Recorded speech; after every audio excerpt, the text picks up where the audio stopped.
I think I've said this quite a few times, but the threat from radical Islam has not gone away. A lot of people think that everything finished whenever the Americans pulled out of Afghanistan. In fact, the opposite is the case. What the Americans pulling out of Afghanistan and the fall of the Assad regime to jihadists has done has left now 2 states in the Middle East completely controlled by jihadist groups. We're not sure exactly what's happening in Syria at the moment, but it seems to be heading in that direction.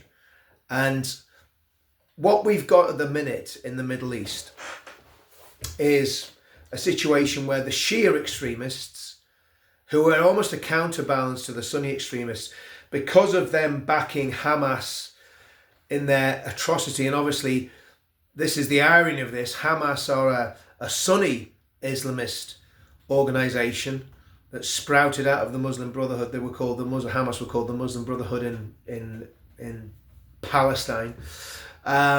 So you've got Qatar and Iran, who were basically sponsors of Hamas.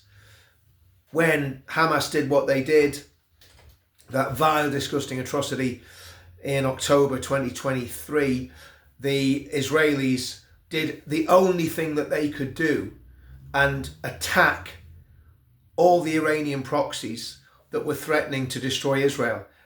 People forget about Hezbollah. Before Hezbollah was literally castrated, Hezbollah had tens of thousands of rockets pointed at Israel. That threat seems to have been dealt with for now by Israeli action. What Israel's done in Gaza has seemingly completely decapitated Hamas at massive cost in blood and treasure to the IDF as they've meticulously gone through Gaza, not slaughtering children as the leftists and the Islamists would tell you, but carefully, meticulously trying to kill only Hamas operatives. Obviously, in any war, there is what is euphemistically called collateral damage. In other words, civilians die in any conflict. It's very rarely, when it's Western armies involved, is that a deliberate attack on civilians. That does happen sometimes, but it's very, very rare with disciplined Western armies. And the Israelis, according to experts in urban warfare, have carried out the operation in Gaza in completely opposite way that the leftists and the Islamists have played it. They've meticulously gone after terrorists, and the kill ratio is a lot lower in Gaza than it would have been in a place like Mosul or Fallujah or the other places where the Americans and Iraqi forces were involved in fighting against ISIS.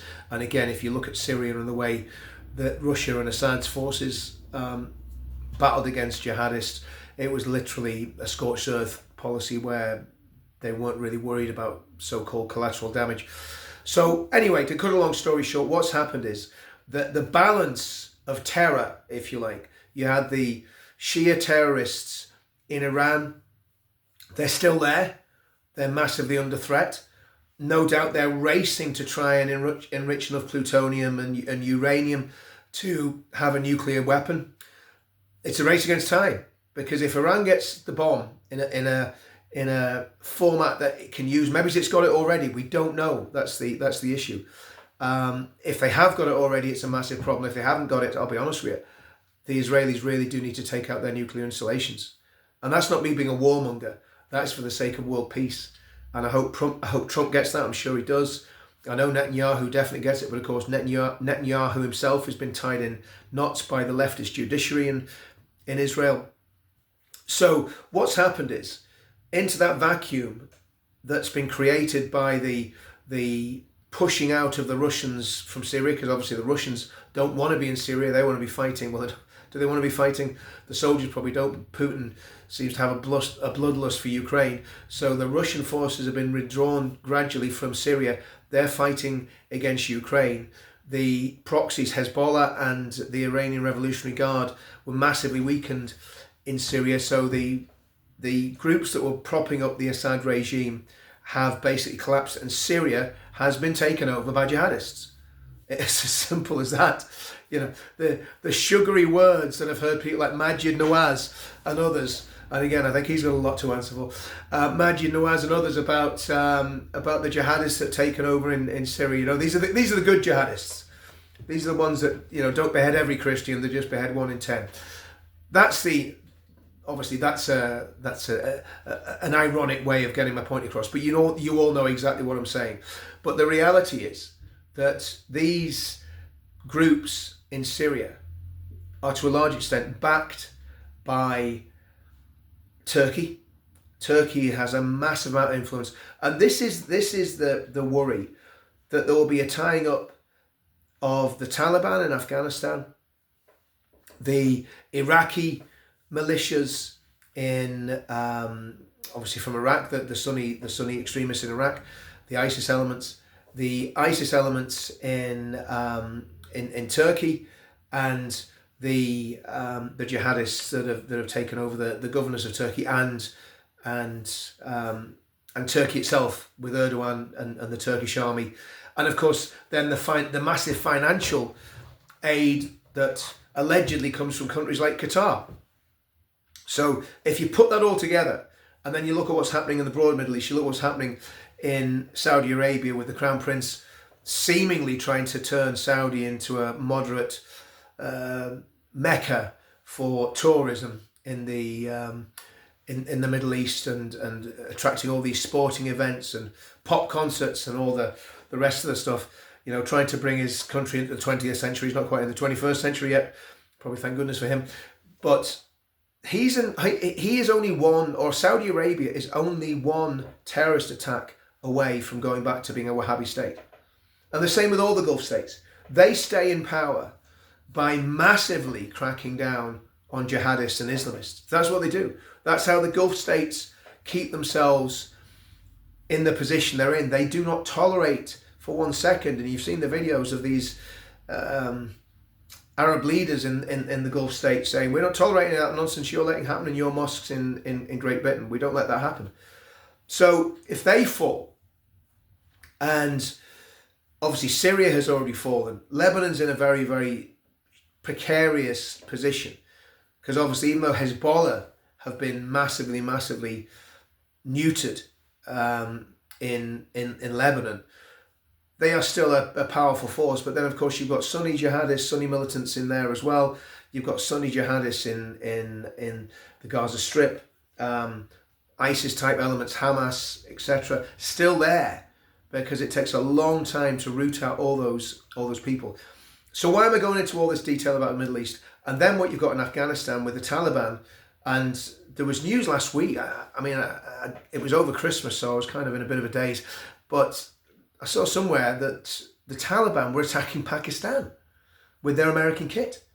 And I was like, that is absolutely unbelievable, because of course Pakistan itself has been dealing with a Sunni insurgency, the Pakistani Taliban, extremists in lots of areas. And again, it's a very fraught relationship between the Pakistani government and their intelligence services, which incidentally is called the ISI, basically supporting Taliban in Afghanistan, but fighting against the Taliban in Pakistan.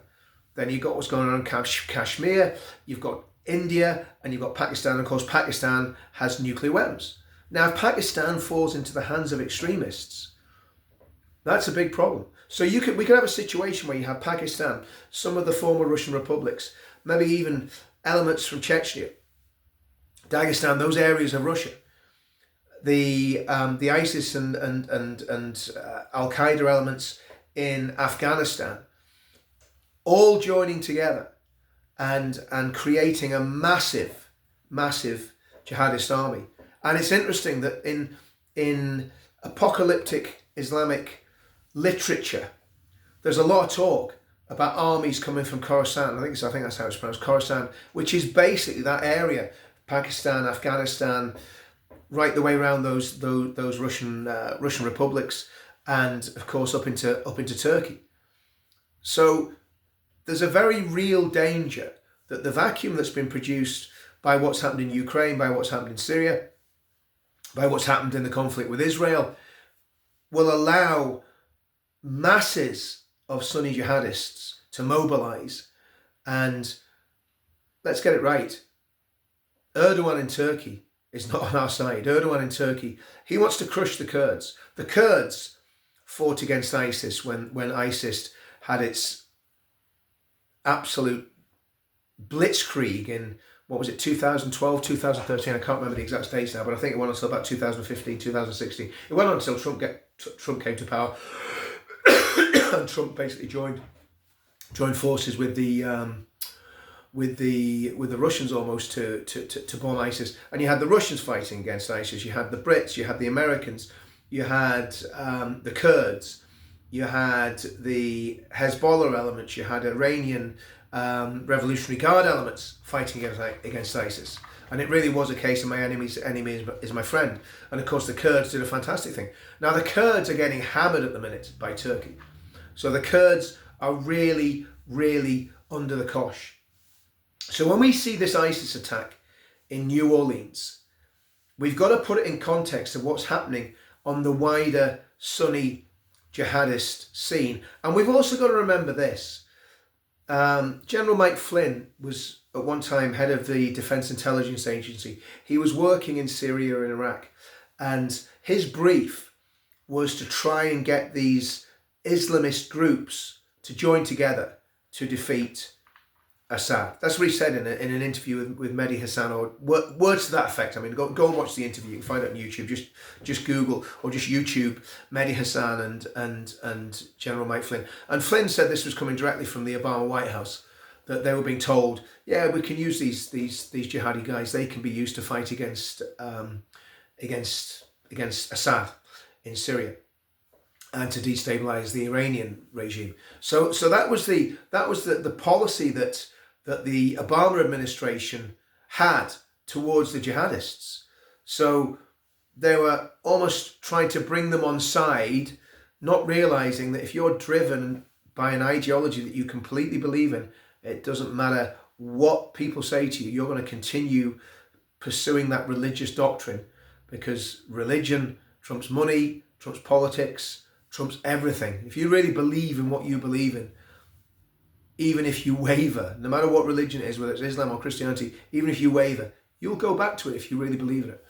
And this was what happened. This is how ISIS came about, because the Turks, the Qataris, Saudi elements, I'm not saying it was the Qatari government, but certainly Qatari people with a lot of money were pumping billions of dollars into these terrorist groups and allowing them to go on their absolutely disgusting killing rampage in 2012, 2013.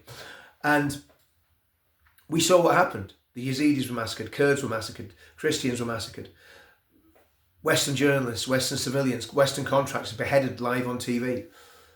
And every time that was done, people in ISIS justified it from the Quran, the Hadith, or Islamic tradition.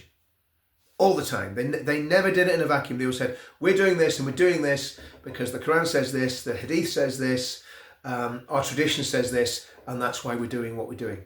Now, I'm not an Islamic scholar, so I'm not going to sit here and say whether they were right or wrong in those premise, in those ideas. But that's what they said. That's why they said they were doing it. So let's fast forward to what's happened this Christmas. The Saudi attacker in Germany. Well, we don't know. We know what we're told, but to me, the guy comes from Saudi Arabia. He's an asylum seeker. The German government is warned about his capabilities and the danger of having him in the country. He claims to be an atheist. Who knows? But he's done a very good impersonation of a jihadist. So he's come from Saudi Arabia. He's spewing all his bile about how much he hates Germany. Says he supports the AfD, but in another breath on an Arabic platform, he apparently says that he supports the battle against the Israelis, and wants to see Israel liberated, or words to that effect. And the next thing, he's driving a vehicle at high speed through a Christmas market. But of course, in Europe, the There's never a connection made. Inspector Clouseau must be investigating all these Islamist terror crimes in Europe because the connection's never made. And then we go back to August of 2024 and we go to Southport and we look at what happened there and we look at the evidence that has been laid before us and we look at what the rumours are about this man going to mosque in prison. Now, we don't know whether those rumours are true or not, but we know that we've been told specifically by people that were in the prison that that's the case. We know that there was an Al-Qaeda manual found, and we know that ricin was found. But again, no terrorist charges for the crime. And there are all sorts of other rumours out there, so maybe there's a reason why this hasn't been treated as a terrorist offence. Who knows? But what we do know is that we were gaslit and that we were lied to, because we were told he was Welsh, we were told he's Christian, we were told he was nobody could understand how this has happened. And yet, within hours of this man's house door being put in, the government would have known about the Al-Qaeda manual and would have known about the ricin and the other stuff about the mosque. Well, again, at the minute, that is speculation until we have something confirmed. But it's pretty well informed speculation. So that's what we're up against. We're looking at all these things. And what we realise is that jihadism is still alive and well in the West. And I want you to think about this as well. This is a really important point. In Melanie Phillips' book, and this feeds into another thing I want to talk about in a different video, but in Melanie Phillips' book, Londonistan, it's a long time since I read it. But again, if my memory serves me right, she talked about a pact that was made between jihadist extremist groups in the UK, offshoots of the Muslim Brotherhood, some of these crazy people like Captain Hook. There was a pact made in the early 90s between those groups and the British government, brokered by the security service. I'm not sure whether it was MI5 or MI6, but brokered by people in the security establishment, as the IRA used to call them, securocrats. It's one of the few phrases that the IRA used that I thought was quite an accurate description of the people that they were trying to humiliate. Securocrats. And I think we need to start talking about securocrats again, because there's a lot of securocrats about in this day and age, and they don't seem to have the country's best interests at heart. But this was the revelation that there was in Melanie Phillips' book, that there was a deal done in the early 90s between the securocrats and these elements, Al-Qaeda type, jihadist types, that have been involved in Afghanistan, involved in fighting in all these forever wars in the Middle East, Kosovo, etc., etc. Obviously, early 90s, it would have been Afghanistan and probably the Balkans would have been the main areas that British jihadis would have gone to fight in. Now, that asks another question, and it feeds into why the whole idea of two-tier policing and two-tier law comes in. Because what seems to be happening is, if you're from that demographic, well, it seems you get treated in a very different way to an average Brit. If you look at the way football's policed, and if there's potential for football violence, the police are mobbed up. Their helmets, batons at the ready to go. We've had it with our events and demonstrations. Now, again, like I've said, I've paid compliments to the way the policing has been done recently, because we've negotiated with them and it's been good. But I mean, at the end of the day, we've got to take one event at a time. So putting all that aside, the reality is that two-tier policing could well come about because of the residue of this pact that Melanie Phillips alleges was made between the securocrats and the jihadists in the early 90s. Because all those connections are still going to be there. The connections don't wane, they don't go away. They keep in touch with their sources. They keep in touch with their contacts. And I also think, and I'll talk about this in another video, I'm going to do another video later on, but I also think that the grooming gang scandal is a part of this as well. I'll tell you why. The criminals that are involved in the grooming gangs, mainly Pakistani Muslims, some Bangladeshis, some other Muslims from the Middle East, but mainly Pakistani Muslims.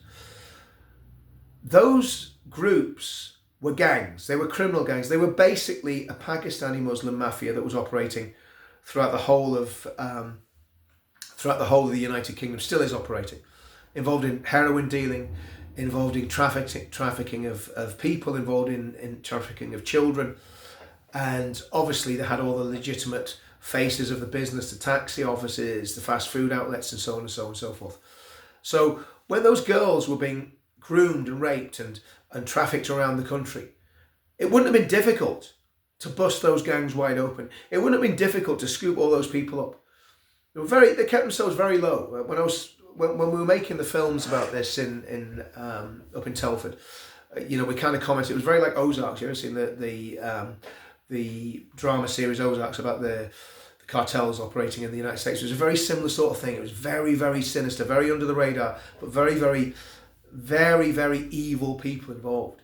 And I don't think it's beyond the realms of possibility that those ISIS type elements were being turned over to the police by the Pakistani rape and drug mafia that was operating in these cities. And that's one of the reasons that they were being given a pass. I can't prove that. I've no evidence to back that up, but it's just a hunch I've got. Knowing the way the security services work, knowing the way they work in Northern Ireland, knowing the way they work in other parts of the country and other parts of the world, I wouldn't be surprised if that was the case. So, long video, might have been a bit rambling, I apologise for that. I'm just speaking what's in my mind. I want to get it out. I want to explain what my take on things are. Let me know your thoughts in the comments. If you think I'm wrong, let me know. If you think I'm right, let me know. But I think we've got big problems. And again, I think the biggest threat to the United Kingdom, believe it or not, is not Islamic terrorism or jihadist terrorism. That's not the biggest threat. The biggest threat is political Islam. In other words, the Islamists, the Muslim Brotherhood types, who are taking councils and seats in Parliament and becoming mayors and becoming involved in the civil service, becoming involved in the police. They are a far bigger threat to our democracy and to our future peace and stability and prosperity than any terrorists will ever be. Because terrorists, normally what happens is people's resolve stiffens and they become awakened to the threat. When people are doing things through the democratic process, but they're doing them to subvert the democratic process, that's a far more dangerous battle to fight than basically arresting a few jihadis every now and then and locking them up in Belmarsh. And of course, that's before we even get down to what's happening in the prisons with the Muslim gangs. So anyway, not a very happy new year for people in New Orleans. There's a lot of other threats to our safety and security. We need to pray. We need to pray for God's protection, and we need to pray that we turn back to the old ways and the old paths, and that we are protected from these evil and demonically inspired people that are carrying out these attacks that are trying to destroy Western civilization, Christendom, and Western democracies. Happy New Year, and I'll see you all soon.